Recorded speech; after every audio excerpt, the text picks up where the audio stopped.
So in the flour, you're going to knead it like that. You fold it over and you push it out.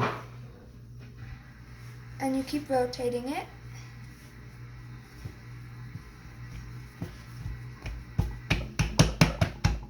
And you get your rolling pin. And you roll it until it's about 1/2 inch thick.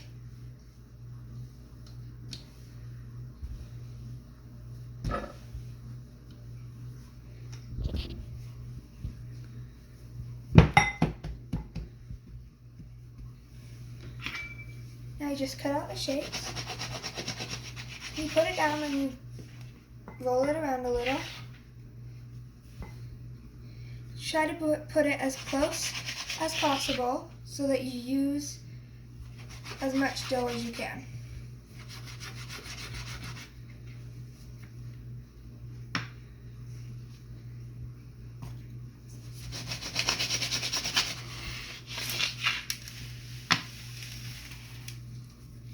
Then you're gonna put it on your sprayed cookie sheet